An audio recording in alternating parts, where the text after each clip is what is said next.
नमस्कार दोस्तों, आज मैं फिर से प्रस्तुत हूँ आपके सामने और कुछ एक नई खतरनाक किताब लेकर के। और हमेशा आपको पता है कि मैं एक से एक किताब बताता हूँ आपको, तो आज ऐसी ही किताब लेकर के प्रस्तुत हूँ जिसका नाम है विवेक चूड़ामणि। हाँ, हालांकि किताब भी है मेरे पास, लेकिन यहाँ पर मैं थोड़ा नोट्स वगैरह करता हूँ। इसमें थोड़ा सा अच्छा है, कंफर्टेबल है इसमें, तो इसमें बता देता हूँ। प्रिंट आउट करवा रखे थे कुछ पेजेस मैंने। तो अच्छा, क्या है ये किताब? तो यह दुनिया की सबसे खतरनाक किताब है, क्योंकि यह तुम्हारी पहचान छीन लेती है। कैसे? आपका नाम क्या है, सिंपल समझेंगे। नाम क्या है, सोचिए। शायद राहुल होगा, मोहित होगा, या कुछ भी हो सकता है। ठीक है, कुछ जो भी आपका नाम है। ठीक है, लेकिन अगर मैं पूछूं, क्या आप सच में वही हैं जो आपका नाम है? क्या सिर्फ शरीर है? क्या आप सिर्फ मन हैं? अगर नहीं, तो आप कौन हैं?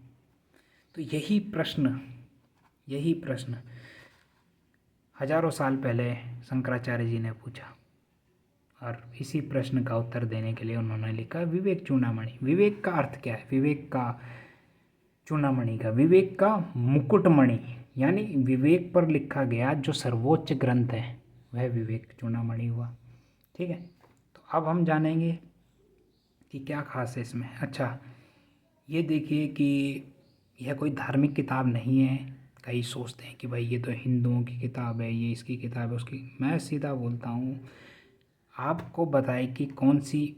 इसमें कोई भी ये नहीं है कि कौन सी पूजा करेगी, कौन सा पूजा करें, कौन सा व्रत रखें, कौन सा कर्मकांड करें, ये इससे परे है। और उपनिषद की यही सबसे खास पहचान है। ठीक है, ये आप पर सबसे गहरा प्रहार करेगी। तो यह कहती है कि तुम वह नहीं हो जिसे तुम अभी तक समझते आए हो। ठीक है, यह किताब इतनी खास क्यों है? क्योंकि दुनिया की ज़्यादातर किताब आपको बताती है जीवन में सफल कैसे होना है, द पाथ टू प्रॉस्पेरिटी, कैसे, हाउ टू गेट रिच, ये सब चीज़ अलग है। लेकिन विवेक चूड़ामणि पूछती है, जो सफल होना चाहता है वह कौन है कौन वो?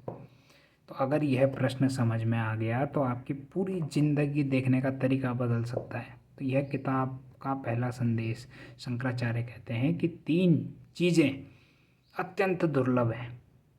मनुष्य जन्म, मुक्ति की इच्छा, दूसरा बहुत ज़्यादा जरूरी, तीसरा किसी ज्ञानी गुरु का मिलना। 3 चीज़ ध्यान रखना, मनुष्य जन्म, मुक्ति की इच्छा और किसी गुरु का मिलना, ज्ञानी गुरु का मिलना। यानी जीवन का उद्देश्य सिर्फ कमाना, खाना, घूमना, मर जाना नहीं है।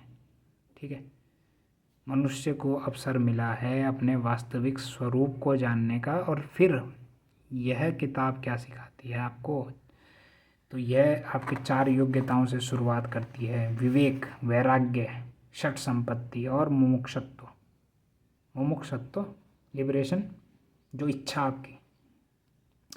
और इन्हें केवल एक प्रकार से परिभाषा की तरह नहीं समझाती, बिल्कुल अद्वैत वेदांत के डीप में ले जा करके प्रहार करते हैं आपके भीतर। लेकिन यह, आप जैसे मान लिए, आप, क्या तुम सच में उस चीज़ को स्थायी मान बैठे हो जो हर दिन बदल रही है? आप बचपन में छोटे थे, आपकी हाइट बढ़ी, शरीर बदला, शरीर बदल रहा है, निरंतर शरीर बदल रहा है, और मन भी बदल रहा है। ये नहीं है कि मन 10 साल पहले जो था वो 10 साल बाद भी है। अब चेंजेस आ रहे हैं उसमें, आपके विचार बदल रहे हैं।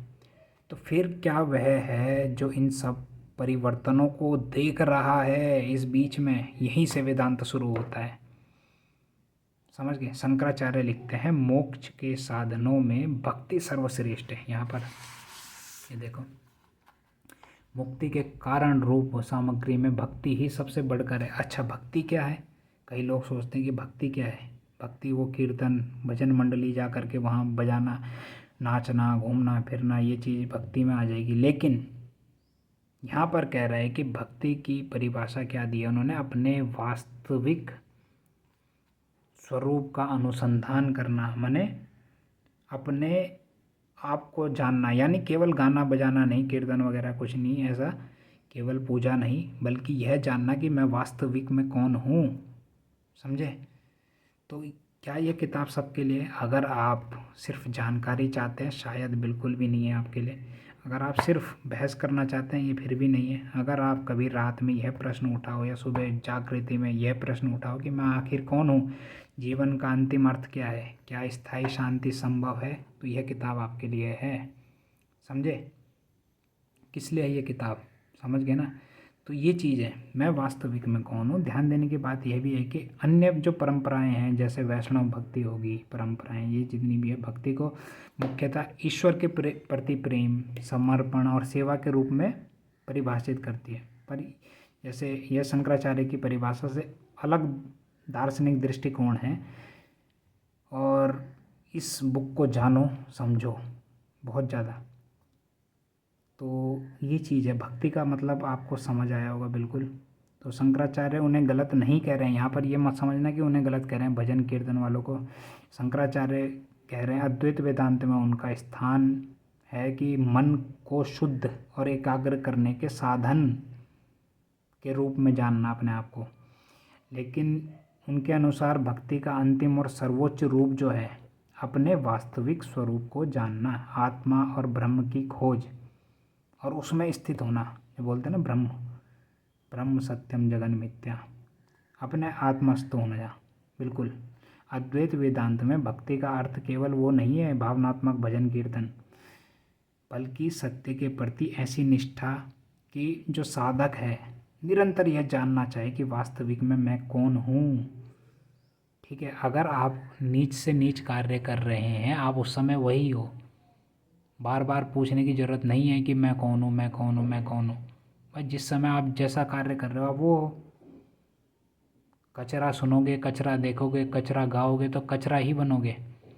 समझ रहे हो। तो अगर ऊंचे कार्य की ओर उठे हो तो आप वही स्वरूप बन जाओगे। तो ये चीज़ है भक्ति, आत्मस्वरूप का अनुसंधान। समझ गए। तो इसलिए ये महान किताब है, इसको ज़रूर पढ़ें, ज़रूर। और ये वाला श्लोक 32वां श्लोक है, ठीक है, अच्छा श्लोक है। और ऐसे ही इसमें बहुत अच्छे अच्छे श्लोक आते हैं। तो इसको पढ़ो, जानो और अच्छे से अनुसंधान करो। धन्यवाद।